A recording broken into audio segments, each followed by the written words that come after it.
የተሰጠንን ተስፋ አምኜ ነው ስትሏቸው በእጅ ምን አለ ይሏቸው። ይሄንን የማይናወጥ ተስፋ አጥብቃችሁ ከያዛችሁ ቤቱ ናችሁ።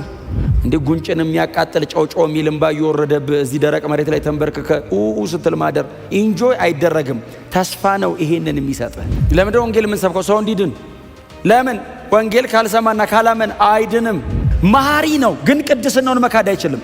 እኛን ለመማር ኢየሱስ ላይ ቁጣውን ማፍሰስ ነበረበት። ያሰቃዩአችኋል፣ ያንገላቷችኋል፣ ያንከራትቷችኋል። በወንጌል ምክንያት ስደት ትቀበላላችሁ።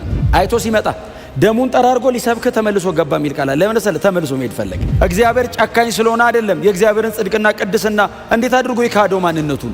ብርሃን ከሆነ እግዚአብሔር ኢንላይትድ ካረገ ሁለንተናህና የሚቆጣጠረው አረማመድን፣ አስተሳሰብን፣ የምትወደውና የምትጠላውን አፒታይትን ሁሉ ይቆጣጠረዋል። አይን አላየውም፣ ጆሮ አልሰማውም፣ የሰው ልብ ያላሰበው አለና ለማን የተዘጋጀው? ለሰው ሁሉ ነው አይደለም። እግዚአብሔርን ለሚወዱት ለሚወዳቸው አይደለም የሚለው። የጊዜ ገደብ የለበትም። ኃጢአት አያውቀውም። ሞት የለበትም። ኮራፕት አይሆንም። ሌባና ወንበድ የሆነ ስደት ቢደርስብህ ስለሰራው ስራ ነው።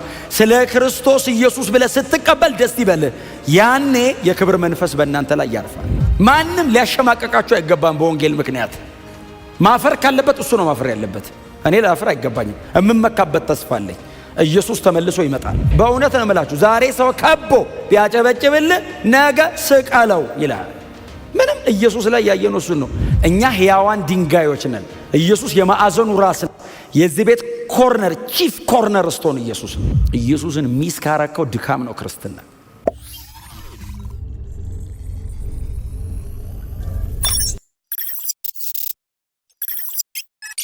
ዕብራውያን ምዕራፍ 3 ከቁጥር 1 እስከ 6 በጌታ በኢየሱስ ክርስቶስ ስም አነበዋለሁ። የጌታ ቃል እንደዚህ ይላል። እንግዲህ የሰማያዊ ጥሪ ተካፋዮች ሆናችሁ ቅዱሳን ወንድሞች ሆይ የእምነታችን ሐዋርያና ሊቀ ካህናት የሆነውን ኢየሱስን አስቡ።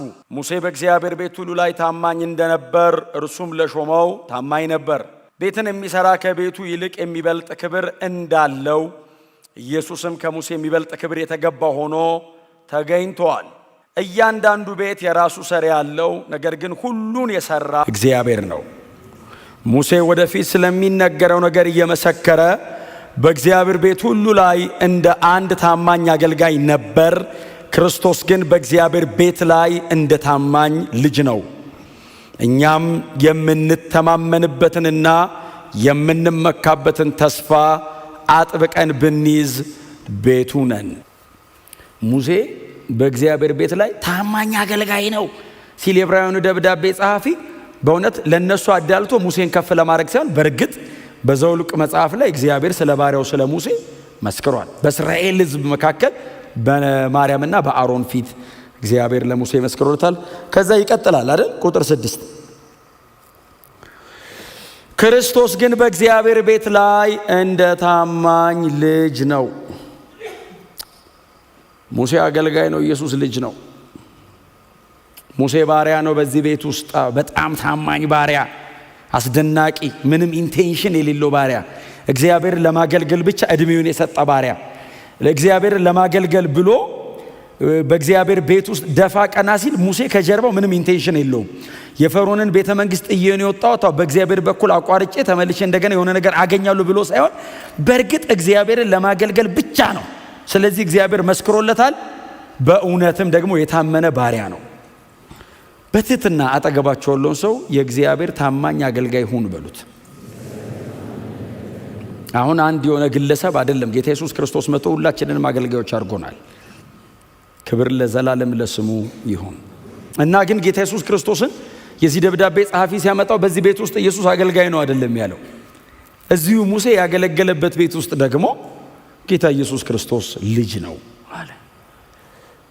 ልጅነትን የእግዚአብሔር ልጅነትን በተለያየ አጋጣሚ ደጋግሜም ስላነሳሁት ኢየሱስ የእግዚአብሔር ልጅ ነው ማለት ኢየሱስ ምንድን ነው ማለት ነው? ራሱ እግዚአብሔር ነው ማለት ነው። በአብና በመንፈስ ቅዱስ ውስጥ ያለ የመለኮትነት ማንነት 100% እሱ ውስጥ አለ ማለት ነው። ስለዚህ ሙሴና ኢየሱስ በታማኝነትም ቢሆን ለንጽጽር አይቀርቡም። የጌታ ኢየሱስ ክርስቶስ ታማኝነትና መሰጠት ገደብ ባለው ዕውቀት አይደለም። የሙሴ ዕውቀት የባሪያና የጌታ ነው። ሙሴ ሎሌ ነው። እግዚአብሔር እንዲያውቅ የፈቀደለትንና እሱ ማወቅ የሚችለውን መጠን ብቻ ነው ያወቀው። በገባውና በተረዳው መጠን ግን በጣም ታማኝ ነው። የጌታ የኢየሱስ ክርስቶስና የእግዚአብሔር አብ መተዋወቅ ገደብ የለውም፣ መጠን የለውም። ስለዚህ ታማኝነቱም ወደር አልባ ነው። መሰጠቱ መጠን የሌለው ነው። ኢየሱስ በእግዚአብሔር ቤት ውስጥ እግዚአብሔር ወልድ ነው። ስሙ ብሩክ ይሁን። ኢየሱስ በእግዚአብሔር ቤት ውስጥ ልጅ ነው አለ። ከዛ ወደኛ መጣ። ኢየሱስ ታማኝ ልጅ ነው ካለ በኋላ እኛም የምንተማመንበትንና የምንመካበትን ተስፋ አጥብቀን ብንይዝ ተስፋ አለን። የምንተማመንበት ተስፋ አለን። የምመካበት ተስፋ አለን። ተስፋችን ምንድነው? ጳውሎስ በድፍኑ አይደለም የምትተማመኑበትና የምትመኩበት ተስፋችሁን አጥብቃችሁ ብትይዙ ያለው። ተስፋ አለን፣ የሚይዘው ተስፋ አለኝ። ኢሉዥን አይደለም፣ ክርስትና ምናብ አይደለም። ድንገት ተሰብስበን የሆኑ ሰዎች የፈጠሩት ታሪክ ውስጥ ገብተን አይደለም። በእውነት ተስፋ አለን። አንደኛ ቆሮንቶስ ምዕራፍ 2 ቁጥር 9 ከዚህ ዓለም ገዢዎች አንዳቸውም ይህን ጥበብ አልተረዱትም፣ ቢረዱትማ ኖሮ የክብርን ጌታ ባልሰቀሉት ነበር አለና ከዛ ቁጥር 9 ይሁን እንጂ እንደተጻፈው ዓይን ያላየውን ጆሮ ያልሰማውን የሰውም ልብ ያላሰበውን እግዚአብሔር ለሚወዱት አዘጋጅቷል። እግዚአብሔር ግን ይህን በመንፈሱ አማካኝነት ለእኛ ገልጦልናል። ለማንም አይደለም። እግዚአብሔር ይህንን እንዳዘጋጀ ምናልባት ለአንዳንዶች ሄዳችሁ ብትነግሯቸው ሊስቁባችሁ ይችላሉ፣ እንደ ሞኝ ሊቆጥሯችሁ ይችላሉ። ጳውሎስ እንደዚህ አለ፣ እግዚአብሔር በመንፈሱ አማካኝነት አለ። አዎ ለእኛው ገልጦልን ነው አለ። ለብዙ ሰው ምናልባትም ከክርስቲያን ውጪ ለሆነ ሕዝብ ሁሉ ክርስትና ሞኝነት ነው። የተሰጠንን ተስፋ አምኜ ነው ስትሏቸው በእጅ ምን አለ ይሏቸው። አምኜ ምን ሰጥቷል? እቀበላለሁ ወደፊት። ሞኝነት ነው። በእውነትም ለባለ አእምሮ ሰው ሞኝነት ነው፣ ድካም ነው። ለእኛ ለምናምን የዘላለም ሕይወት ነው። ጳውሎስ እንደዚህ አለ፣ የተቀበልነውን ተስፋ አጥብቀን ብንይዝ። ተስፋችሁን ያዙ። ይሄንን የሚዘርፍ ብዙ ነገር አለ። ከተስፋ የሚያጎድል ክርስትናን እንዲሁ ሰው እየበላ እየጠጣ ብቻ እንዲኖር የሚያደርግ በጣም ብዙ ነገር አለ በዚህ ምድር ላይ። የምትኖሩለትን ሕይወት እንደ ከንቱ ነገር እንድትቆጥሩ የሚያደርጋችሁ፣ በዓይናችሁ ፊት ሌሎች በጣም ብዙ የከበሩ የሚመስሉ ነገሮችን የሚስል ነገር አለ። ለዛ ነው አጥብቀን ብንይዝ የሚለው። ሊያላቅቅ የሚታገል ነገር አለ። በዕብራውያኑ ዘመን ሊያላቅቃቸው የሚታገላቸው፣ ከዚህ ከከበረ ተስፋ ሊያጎላቸው የሚታገላቸው ነገር ሃይማኖተኝነታቸው ነበር። ወደ ይሁዲነት እምነት ለመመለስ ማፈግፈጋቸው ነበር። አባቶቻቸውና የተቀበሉት ሕግ ነበረ ከዚህ ተስፋ ሊያጎላቸው የሚታገላቸው። በወንጌል በኩል ከተቀበሉት ከዚህ ዘላለማዊ ተስፋ ሊያጎላቸው የሚታገላቸው ይሄ ነበር። ለኔና ለናንተ ምናልባት የነሱ ቻሌንጅ ላይሆን ይችላል ቻሌንጃችን። ለኔና ለናንተ ደግሞ ዘመናዊነቱ ሊሆን ይችላል በተቃራኒ። ለነሱ ሃይማኖተኝነቱ በአይሁድ ስርዓት ውስጥ የነበረ ሕግን መጠበቅ፣ በአባቶች መመካትና መተማመን፣ ለወንጌል እውነት ከመሰቃየት ይልቅ ወደ ኋላ ፈግፍጎ ለአባቶች ለሚቀኑለት ኑሮ መኖር፣ ይሄ ነው ለነሱ ቻሌንጅ። ለኔና ለናንተ ደግሞ ተቃራኒ ነው። እኛ የምንጠራው አባት የለማ፣ ኢየሱስ ጋር ነው የጀመርነው። አብርሃምን እኮ ይሄን ያልኩት በኢየሱስ አቋርጬ እንጂ አብርሃም ቀኝ ኦኬ አንድ ጠቅሳለ አብርሃም ባያውቀን የሚል አታውቁትም? ስንት እስራኤልም ባይገነዘበን አቤቱ አንተ አባታችን ነህ የሚል ቃል። እስራኤልም ባይገነዘበን አቤቱ አንተ አባታችን ነህ ብለው ደግመው አቤቱ አንተ ግን አባታችን ነህ። ክብር ለኢየሱስ ይሁን። ስለዚህ እኔና እናንተ ከተቀበልነው በወንጌል እውነት በኩል እንዴት አይነት የከበረ ተስፋ ነው! እዩት እስቲ ቁጥር 9 ዓይን ያላየው አይቶ የሚያውቃል ይሄንን ነገር ጳውሎስ ነው የጻፈው። እንግዲህ በእውነት አንደኛ ቆሮንቶስን ሲጽፈው 55 ላይ ነው የጻፈው። 55 ኤዲ። ሁለተኛ ቆሮንቶስን 56 ነው የጻፈው። 55 ኤዲ ላይ ከጻፈው ባይዘው ይሄንን ሳይጽፍ በፊት ሶስተኛ ሰማይ ሄዶ መጥቷል። ከዛ ሲጽፍ እንደዚህ ብሎ ጻፈ። ዓይን ያላየው፣ ከዛስ ጆሮ ያልሰማውን፣ ቀጥሎስ የሰው ልብ ያላሰበውን። አሁን መንግሥተ ሰማይን አትሉትም? እንዲህ ሊሆን ይችላል አትሉም? ያላሰብከውን ጳውሎስ ሄዶ መጥቷል። አሁን ሄዶ የመጣ ካለ እዚህም ውስጥ አሁን በጣም እንትን አይደለም፣ እውነት አስደንጋጭ አይደለም። ጳውሎስ ቀድሞ ሄዶ መጥቷል። ያው ሄዳችሁ መጣችሁ የምታዩት ነገር ነው የሚወስነው እንጂ ሄዶ መምጣት ችግር የለውም። ግን ሄጄ መጣው ሲል ሰው ሄዶ ሲመጣ አይቶ የሚመጣው ነገርና ቀጥሎ ሄዶ ከመጣ በኋላ ደግሞ ህይወቱ። ጳውሎስ ሄዶ ከመጣ በኋላ ነው አይደል ወደ ጌታ ልሄድ ላይሆን አፍቃለሁ ማለት ጀመረ። በቃ ልሂድ አለ። ሲወግሩት ይላል አይደል በድንጋይ ወገሩት የሚል አንባቸው ወገሩትና ሶስተኛ ስም ሄዶ መጣ። አይቶ ሲመጣ ደሙን ጠራርጎ ሊሰብክ ተመልሶ ገባ የሚል ቃል አለ። ለምን ተመልሶ መሄድ ፈለገ እንጂ መከራ የሚናፈቀው ነው እንዳይመስል እኮ። አይቶ የመጣው ነገር ሳይሆን መሬት ሰለቸው። በሉ ሸኙኛል። አኗኗርህ አይ ወደ ጌታ ልሄድ ላይሆን አፍቃለሁ፣ ብሄድ ከጌታ ጋር ለኔ ይሻለኛል፣ ብኖር ከእናንተ ጋር። ደርሶ የመጣ ሰው ያስታውቃል። እንኳን ሰማይ ደርሶ የመጣ አንድ ጥቅስ የገባው ሰው ያስታውቃል። ከመረጃነት አልፎ ብርሃን ከሆነ ማለት ነው። ብርሃን ከሆነ እግዚአብሔር ኢንላይትድ ካረገ ሁለንተናህን የሚቆጣጠረው አረማመድን፣ አስተሳሰብን፣ የምትወደውና የምትጠላውን አፒታይትን ሁሉ እኮ ይቆጣጠረዋል። እና ጳውሎስ እንደዚህ አለ አይደል ተስፋችን ምንድን ነው ሲሉት ዓይን አላየውም ጆሮ አልሰማውም የሰው ልብ ያላሰበው አለና። ለማን የተዘጋጀው? ለሰው ሁሉ ነው አይደለም። እግዚአብሔርን ለሚወዱት ለሚወዳቸው አይደለም የሚለው እኔ አይደለም። ጥቅስ አይደል ያነበብ ነው። እስቲ እና አንብቡት። እግዚአብሔርን ለሚወዱት አዘጋጅቷል። እሺ እኔ አዲሱ መደበኛ ትርጉም ነው ጀላ ያለው ምንድነው የሚለው? ይሁን እንጂ እንደተጻፈው ዓይን ያላየው ጆሮ ያልሰማው የሰው ልብ ያላሰበውን እግዚአብሔር ለሚወዱት አዘጋጅቷል። ያው ነው አዲሱ መደበኛ ትርጉም። አይ ቲንክ የኛ የቀድሞ ትርጉም ይመስለኛል። እግዚአብሔር ሰውን ሁሉ ይወዳል። የተዘጋጀው ለሚወዱት ነው። ምን ማለት ነው የሚወዱት? ዓለምን የካዱ እምቢ ያሉ ለፍቅሩ ምላሽ የሰጡ ማለት ነው። አንዳንድ ትምህርቶች አሉ ቢሆኑ ጥሩ ነበር ግን አይደሉም። እግዚአብሔር አሁን ጨካኝ ነው፣ አሁን ሰውን ሲኦል ይከታል ይላሉ። ደስ ይለኛል ማንም ባይገባ። ለዛ ነው የወንጌል ቀንና ከሌሊት የምሰብከው። በእውነት የትም ሄጄ ወንጌል ነው የምሰብከው። እንደው በእውነት ጸልዩልኝ እሺ። ወደፊትም ርዕስ ሳይቀየር ይሙት ብላችሁ ለምንድነው ወንጌል የምንሰብከው? ሰው እንዲድን። ለምን? ወንጌል ካልሰማና ካላመን አይድንም። እግዚአብሔር ጨካኝ ስለሆነ አይደለም። የእግዚአብሔርን ጽድቅና ቅድስና እንዴት አድርጎ ይካደው ማንነቱን። ስለዚህ እግዚአብሔር ጽድቁን መጠነ ከሱ ጋር የምትኖረው በልጁ በኩል ነው። በክርስቶስ በኩል ካልሆነ አትችልም፣ መኖር አትችልም። ለሚወዱት ነው ያዘጋጀው። እግዚአብሔር ጨካኝ አይደለም ይላሉ። ልጁ ላይ ጨክኖ የለ እንዴ? ኢየሱስ መስቀል ላይ ሲያጣጥር እኮ ዝም አለው። ኢየሱስ ላይ ከጨከነ ጥላው ላይ ለምን አይጨክንም እንዴ? እኔን እኮ እግዚአብሔር ልጄ ብሎ የጠራኝ እኮ በልጁ በኩል ነው። እንዴ አንድያ ልጁ ላይ ከጨከነ እግዚአብሔር የጨከነው ማንነቱን መካድ ስለማይችል እኮ ነው የጨከነው። ቅድስናውን መካድ አይችልም። መሐሪ ነው ግን ቅድስናውን መካድ አይችልም። እኛን ለመማር ኢየሱስ ላይ ቁጣውን ማፍሰስ ነበረበት። ሊጣረስ አይችልም እግዚአብሔር ማንነቱ። ስለዚህ ጳውሎስ በጥንቃቄ ነው ለቆሮንቶስ ቸርች የጻፈው። እግዚአብሔር ይህንን በመንፈሱ ገልጦ ምንድነው የገለጠልህ? ለሚወዱት ያዘጋጀው ሰማያዊ ርስት አለ። ተስፋችን የሚንጠለጠለው በዚህ ርስት ላይ። አንደኛ ጴጥሮስ ምዕራፍ 1 ከቁጥር 5 እስከ 8 ነው። ምንድነው የሚለው? ኢየሱስ ክርስቶስ ከሙታን በመነሳቱ ለሕያውና ለማይጠፋ እድፈትም ለሌለበት ለማያልፍም ርስት እንደ ምሕረቱ ብዛት ሁለተኛ የወለደን የጌታችን የኢየሱስ ክርስቶስ አምላክና አባት ይባረክ። ይህም ርስት በእግዚአብሔር ኃይል በእምነት ለተጠበቃችሁ ለእናንተ በሰማይ ቀርቶላችኋል። ለነማ? በእምነት በእግዚአብሔር ኃይል ለተጠበቃችሁ ላመናችሁ ለእናንተ በሰማይ። ምን አይነት ርስት?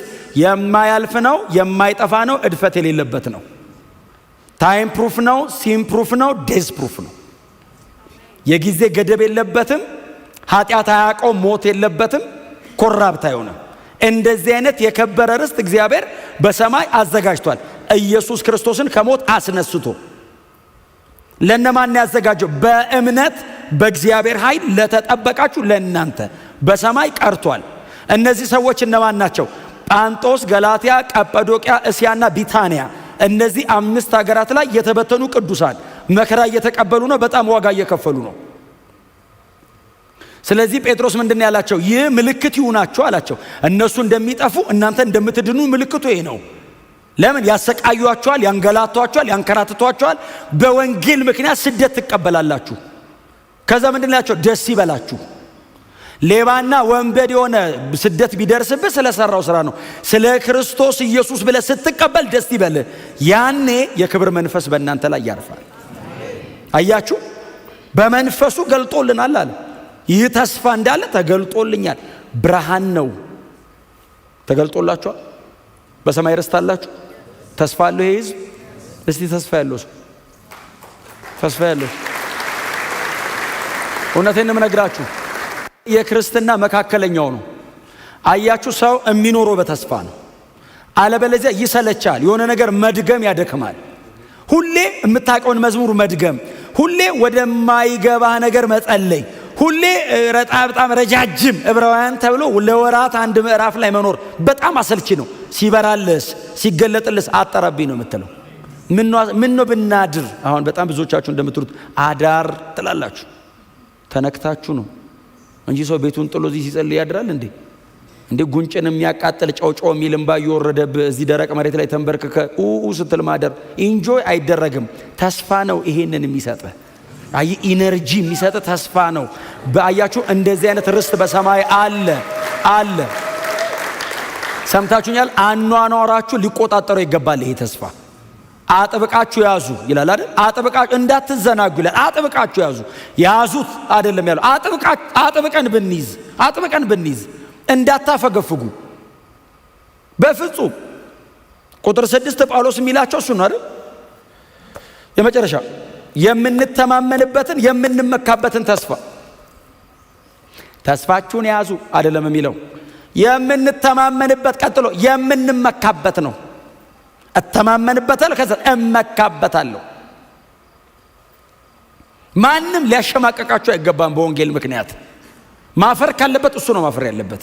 እኔ ላፈር አይገባኝም። እምመካበት ተስፋ አለኝ። ኢየሱስ ተመልሶ ይመጣል። ጌታ ኢየሱስ ከሰማያት ብቅ ይላል። ተስፋ አለኝ። እኔ እምተማመንበት ተስፋ አለኝ። እምመካበት ቀና ብዬ ነው የማወራው። በፍጹም ልሰወር አልችልም፣ አልደበቅም። ስለ ራሴ ሳወራ ልደበቅ እችላለሁ። እኔ ማለት ካልኩኝ ማፈር አለብኝ። ኢየሱስ ካልኩ ቀና ብዬ ነው የማወራው። አደባባይ ላይ ስለ ሰው ልጆች ኃጢአት መሞቱን አያችሁ፣ ዳግም መመለሱን፣ መሄዴን፣ ከጌታ ጋር ለዘላለም መኖራችንን እምንተማመንበትና እምንመካበትን ተስፋ አጥብቀን በእውነት አንዲት ሰዓት ለቃችሁ እንዳትገዙ። ለሚያፍገመግማችሁ ነገር፣ ከወንጌል ውጪ ለሆነ ነገር አንዲት ሰዓት ለቃችሁ እንዳትገዙ። እድል እንዳሰጡት። ምንም ነገር ቢመጣ መሬት ላይ ነው የሚመጣው። ያልፋል። እንቅፋት ነው፣ የመታ ሰዓት ነው። ከዛ አልፈው ትሄዳል። ክብር ነው፣ ያልፋል። ውርደትም ያልፋል። ምንም ነገር መሬት ላይ ነው፣ ያልፋል። ይሄ ለዘላለም ነው። በእውነት ነው የምላችሁ። ዛሬ ሰው ከቦ ቢያጨበጭብልህ ነገ ስቀለው ይላል። ምንም ኢየሱስ ላይ ያየነው እሱን ነው። ንገስብን፣ ሆሳና፣ በጌታ ስም የሚመጣ የተባረከ ብለው አየቱ ውርንጭላ እግር ስር ምንድነው የዘንባባ ዝንጣፊ እያደረጉ ንገስብን ያሉት እነሱ ናቸው። ስቀለው፣ አንፈልግም፣ አስወግደው፣ ቄሳር ነው ንጉሳችን፣ ይሄ ከየት እንደመጣና አይተም አናውቀውም ያሉት። ክብር አለፈ፣ ተዋረደ፣ ውርደቱ መጠን የለውም፣ አለፈ ውርደቱም። ከሞት ተነሳ፣ ለዘላለም በአባቱ ቀኝ ተቀምጧል። አያችሁ፣ መሬት ላይ የሚመጣልህ ክብርም ውርደትም ለጊዜው ነው። ወደ ቤት እየሄድን ነው። ወደ ቤት ስትሄድ መንገድ ላይ እንቅፋት ይመታል። እንቅፋቱ መንገድ ላይ ነው። ይበርድሃል፣ መንገድ ላይ ነህ። ዝናብ ይመታል፣ መንገድ ላይ ነህ። ይርባል፣ መንገድ ላይ ነህ። ሰው ሰላም ትላል፣ መንገድ ላይ ነህ። ቤት እስክትደርስም አየህ፣ እንሄዳለን። ተስፋ አለን። ኢየሱስ ዛሬ ማታ ሊመጣ ይችላል። ዛሬ ማታ ሊመለስ ይችላል። ተስፋ አለኝ። በቃ አጥብቃችሁ ያዙ። ይሄንን እጅ እንዳትሰጡ በፍጹም። ለሌላ ነገር በእውነት ጊዜ አይኑራችሁ፣ እድል አትስጡ። ተስፋ አለ። ይሄንን ተስፋ ስታገናኙ ስለዚህ ተስፋ አውሩ። ስለ ውድቀታችሁ አታውሩ። ስለዚህ ተስፋ አውሩ። ኢየሱስ ይመጣል እየተባባላችሁ አውሩ። ጌታችን ነው በቅርብ ይመለሳል። እንሄዳለን። በእውነት ተስፋ አለን። አምነው ያንቀላፉ ሁሉ ይነሳሉ። ይሄ ነው በቃ እኔ የሚያስደስተኝ። አምነው ያንቀላፉ ይነሳሉ። እነ ጳውሎስ እነ ጴጥሮስን ብቻ አይደለም፣ በጣም ሰሞኑ ያንቀላፉትን ሁሉ ኢየሱስ ይቀሰቅሳቸዋል። እንተያያለን፣ እንገናኛለን። ተስፋ አለ።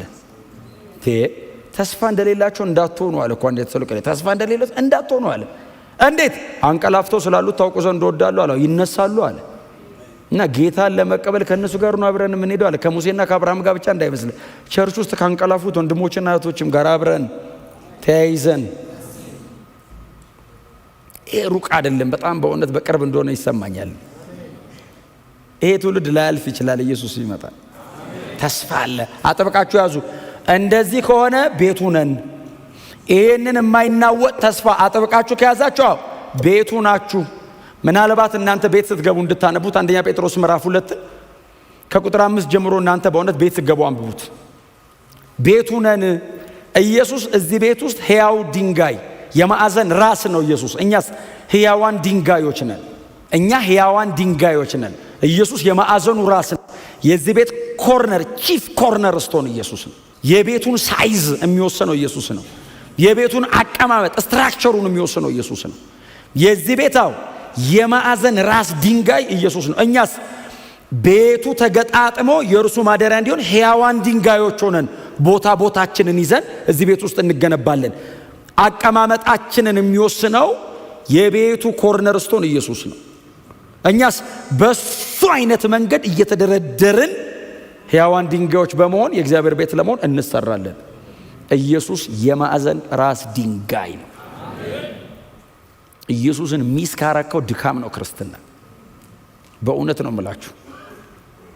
በጣም ቆንጆ ስብከት እየሰማችሁ በጣም ጥሩ መዝሙር እየዘመራችሁ መዝሙሩ ደስ ይላል፣ ትምህርታቸው ጥሩ ነው አይደል? በጣም ቆንጆ ነው፣ ያነሳሳሉ እያልክ ጌታን ካላገኘ እግዚአብሔር ቸርች ተመላለሰሃል ብሎ ሰማይ ያስገባ። በክርስቶስ ማመን አለበት። ንጥቀት ካለ እኮ ያመነ ብቻ እኮ ነው የሚሄደው። በጣም ተስፋ አደርጋለሁ በሙሉ እንደምንሄድ እዚህ። በእውነት ነው የምላችሁ፣ በሙሉ እንሄዳለን። የሚቀር ካለ ግን በኋላ ጥሪ ያደርጋል እንዳይቀር። ማን ያውቃል? እዛ መስቀል ላይ እንደተሰቀለው ሰውዬ ሊዘጋ ነው ሲባል ሹልክ ብሎ እንደገባው ሰውዬ ዛሬ ማታ ኢየሱስ ቢመጣስ? ዛሬውኑ ጌታን ተቀበለ ማታ ከመጣ ከኛ ጋር አብረን